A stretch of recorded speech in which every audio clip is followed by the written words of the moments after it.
Bonjour à tous, bienvenue dans cette vidéo. On va voir comment est-ce qu'on peut paramétrer nos trades sur le DOM, donc sur Syrachart. Donc premièrement, il faut savoir que on peut créer en fait des setups sur Syrachart, ce qui va nous permettre donc de gagner du temps en fait si on veut par exemple changer de méthode, si on veut faire du day trading en tenant nos positions un peu plus longtemps, ou si on veut faire du scalping. En fait, on peut pré-paramétrer nos trades. Donc, comment est-ce que ça va se passer? Donc ici, j'ai sorti le DOM donc du Dow Jones, d'accord. Donc on a bien nos boutons ici pour pouvoir rentrer, et ici on a une petite liste déroulante, d'accord, où on va pouvoir paramétrer des sets de façon à aller plus vite en fonction de ce qu'on veut faire. Par exemple, moi là ici j'en ai 3, et j'en ai un avec un SL 1 TP, un autre avec un SL 2 TP, et le troisième avec un SL et 3 TP. Voilà. Donc, pour pouvoir paramétrer, il va falloir aller dans Target, ici, d'accord. Normalement, vous avez un set qui est prédéfini, donc ça doit être celui-ci, Target 1, donc 10 ticks. Et ensuite, Stop All, donc ça c'est en fonction de l'OCO Group. On peut voir que, donc il y a pas mal de possibilités. On va voir ça. Donc Stop All, ça veut dire que si vous aviez eu 2 targets, et ben en fait vous auriez eu un seul stop loss pour l'intégralité des 2 targets. Et si vous en avez 3, 4, 5, bon voilà. Enfin, il n'y a pas 3, 4, 5, c'est 3 maximum. Parce que après, si vous rentrez sur du volume, pair ou impair, voilà. Avec 2 targets, vous êtes obligé de travailler avec 2, 4, 6, 8, 10 contrats qui est donc un nombre pair de targets. Par contre, si vous êtes avec 1 ou 3, eh ben, avec une target, vous pouvez mettre ce que vous voulez. Vous pouvez mettre 1, 2, 3, 4, 5, 6, 7, 8, 9, 10. Vous faites ce que vous voulez.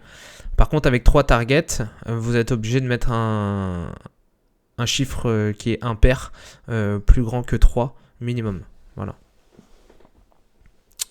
Donc du coup on va paramétrer ici, on va faire un setup où on va mettre un stop loss pour nos 2 targets, plus une mise à break-even automatique, et 2 targets du coup, d'accord.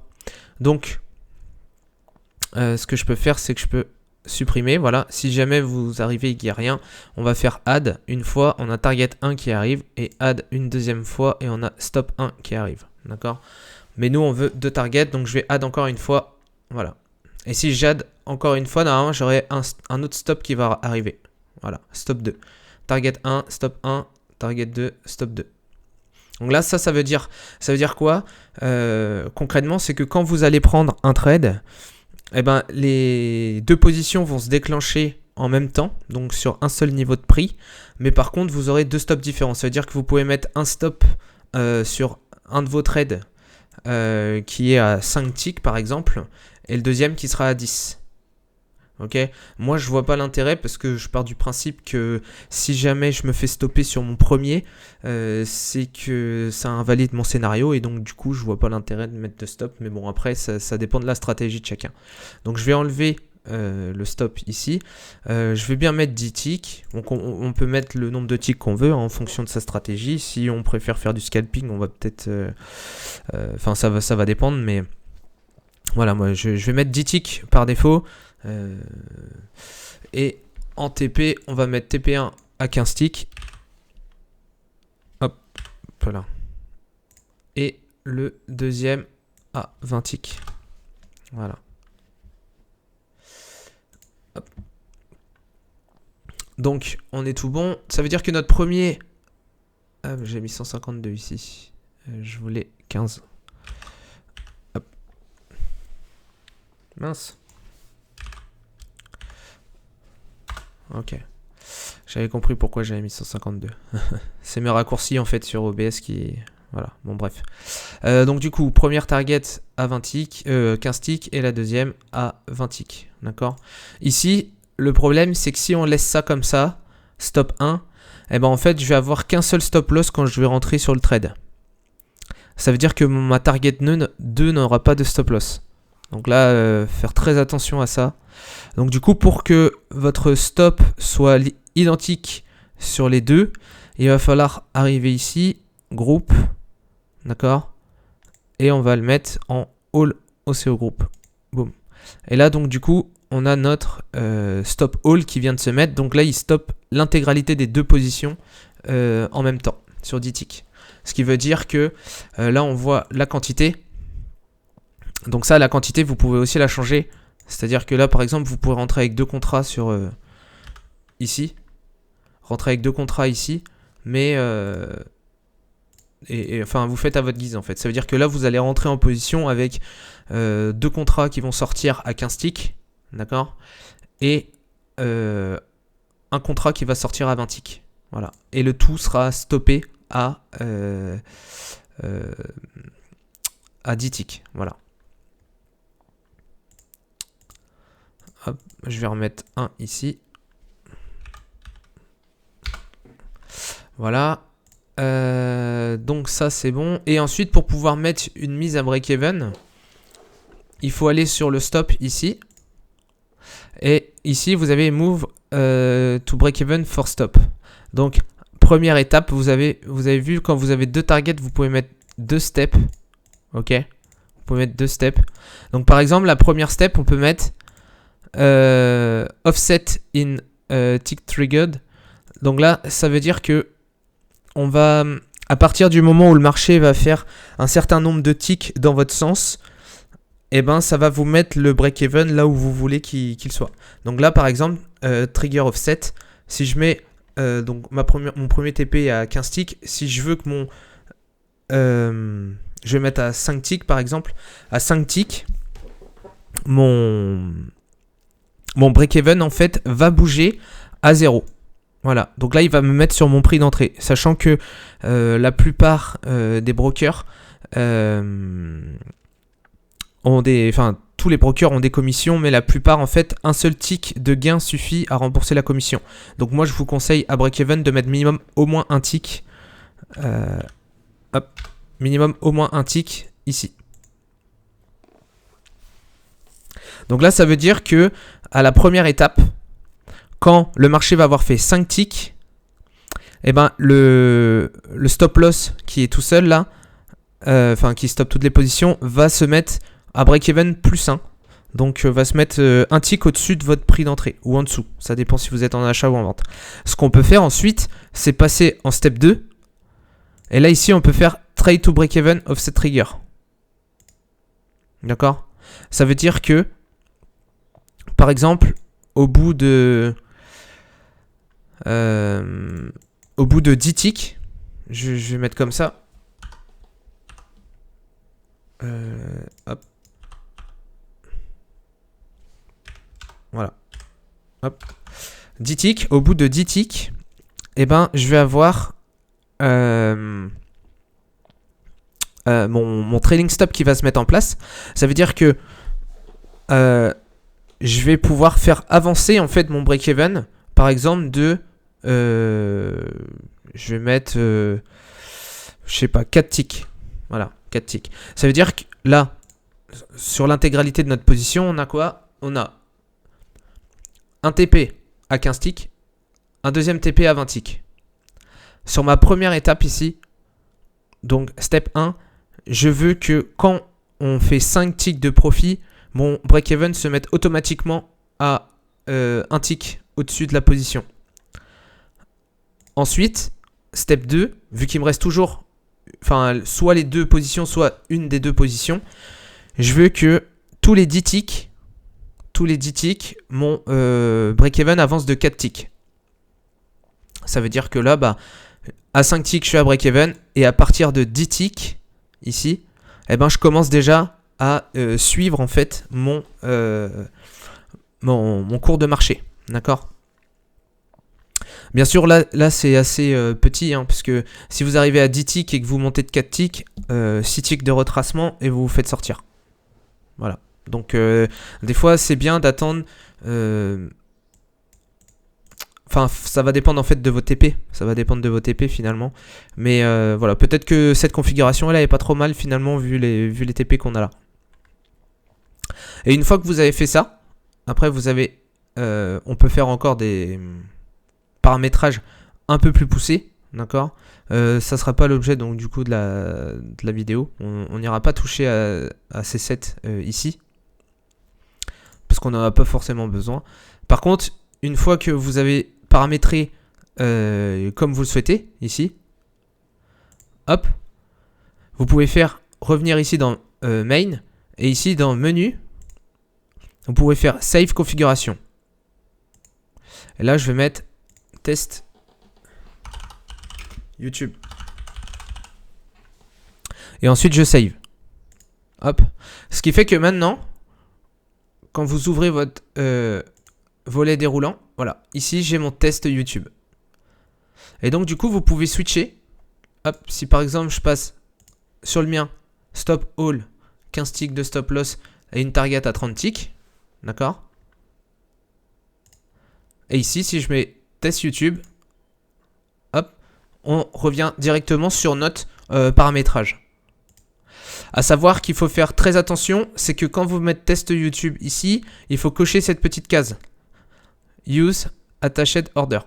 Ok. Et une fois que vous l'avez pris, vous voyez, là il vous dit c'est pas possible parce qu'il vous faut 2 contrats minimum pour pouvoir utiliser ce setup là. D'accord. Effectivement, on a un TP1 où il faut un contrat et un TP2 où il faut un deuxième contrat. Donc si j'utilise ça et que je mets 2 contrats, voilà. Là, il passe en vert et c'est bon. On peut prendre un trade. Donc ça, c'était pour le premier setup. On va en faire un deuxième qui sera plutôt sur du scalping. Je vais en créer un autre. Donc, je vais remove tout ça. Hop. Donc, add. Voilà. Donc, je vais mettre un stop à 6 ticks. Un TP à 4 ticks. D'accord. Donc là, c'est juste 1. Je vais pas aller chercher. Je vais juste aller chercher 4 ticks de profit. Alors là, je suis en 2 contrats. Donc, je vais passer en un contrat. Je sais pas si ça change les cotations ici en profit et lose. Voilà, donc ici, bah, l'OCO Group, j'ai pas forcément besoin de faire quoi que ce soit ici. Parce que du coup, vu que j'ai qu'une seule target, c'est pas la peine. Par contre, si je me mets sur le stop, je peux éventuellement donc rajouter un break-even automatique ou juste faire un trade to break-even. Alors celui-ci est pas mal aussi, le trade to break-even. Là ici, BE level offset, si je mets 1, en fait, ici si je mets 1, ça veut dire que dès que mon marché va aller dans mon sens et va monter d'un tick, et ben en fait mon stop loss va suivre de 1 tick. D'accord. Et si le marché redescend de 2 ticks, ben mon stop loss il va pas bouger par contre. Donc là en fait là le stop loss en fait va suivre le marché et en gros c'est comme s'il allait fermer petit à petit votre stop loss. Voilà. Il va le réduire de plus en plus jusqu'à arriver à break-even et ensuite il arrête de bouger. Voilà. Alors que ici, trade to break-even offset triggered, là celui-ci il va en fait aller suivre au-delà du break-even le marché. D'accord. Donc ici ça peut être pas mal sur du scalping. À un tick on ferme nos positions. De toute façon en général sur du scalping on a quand même faut que ça aille assez vite. Après effectivement ici 6 ticks c'est peut-être un petit peu juste. Je sais que la plupart, moi je scalpe pas, mais la plupart des scalpers ils vont laisser un stop loss justement assez grand de façon à pas se faire stopper bêtement. D'accord. Donc ils partiraient peut-être plutôt sur un 20 ticks. ils partiraient plutôt sur un 20 ticks. Et ensuite, une fois que leur ordre est posé, ils vont ajuster manuellement leur stop loss en fonction du marché.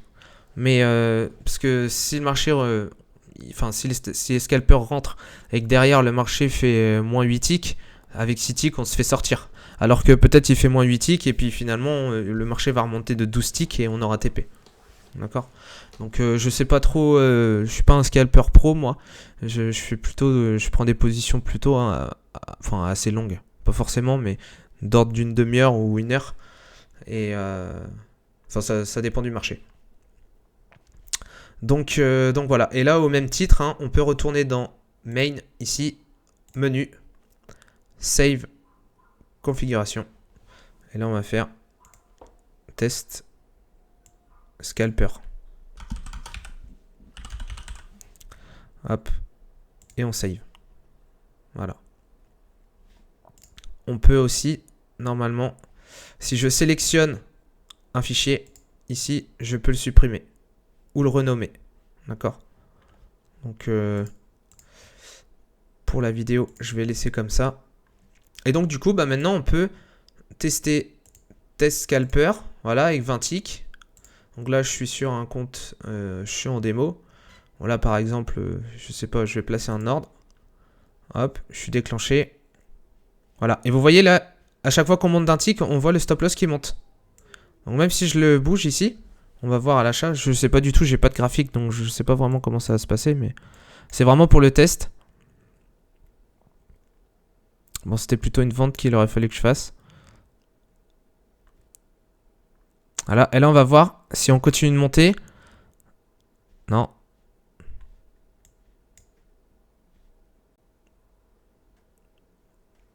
Non, bon, on n'a pas du tout envie de monter même.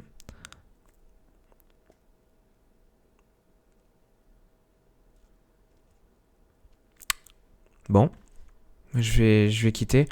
Alors sur le scalper, on avait mis quoi? On avait mis un trail to break even. Je vais le mettre de 2. Voilà. Hop, je vais sortir ici, c'est pas grave. Trail de 2. Et là, pareil, je vais save confirmation. Je vais mettre scalper. Ok. Là, je vais racheter. Hop. Voilà, on voit de 2 en fait, de 2 pas, le break-even, il continue enfin le stop loss continue de monter. Donc dans ces cas-là, ça sert pas à grand chose de mettre un trade to break-even quand vous avez un stop loss à 20 ticks. Effectivement, c'est bien quand vous avez un stop loss et que vous rentrez vraiment très précis avec par exemple 6-7 ticks de stop loss. Parce que du coup, ça va vous permettre donc de fermer de plus en plus votre stop loss. Voilà, donc on a fait un petit TP en plus pour le beau jeu. Donc je vous laisse sur cette vidéo. N'hésitez pas donc à tester plusieurs sets. En tout cas maintenant vous avez à peu près les clés pour pouvoir ici donc vous mettez une valeur de tick. À partir de cette valeur là, trigger offset, votre break-even va à la valeur que vous lui avez donnée. Ici, trade to break-even, donc là, tous les 2 ticks où le marché va monter, votre stop loss va monter de 2 ticks jusqu'à s'arrêter au break-even. Et ici, c'est trade to break-even, donc à partir de 10 ticks, le marché, enfin le stop loss en fait, va monter de 2 ticks. Voilà. Donc du coup, après, vous avez plusieurs steps, comme on a pu voir donc dans la vidéo. J'espère que ça vous aura aidé. Je vous remercie d'avoir regardé la vidéo. Si ce genre de vidéo vous plaît, n'hésitez pas donc à vous abonner à la chaîne, à laisser un commentaire et un like. Je fournis aussi un PDF donc au sujet du volume profile. Vous pourrez le retrouver donc dans la description. Et les amis profilers, je vous souhaite à tous une très bonne soirée et on se retrouve très vite pour une prochaine vidéo. Bye!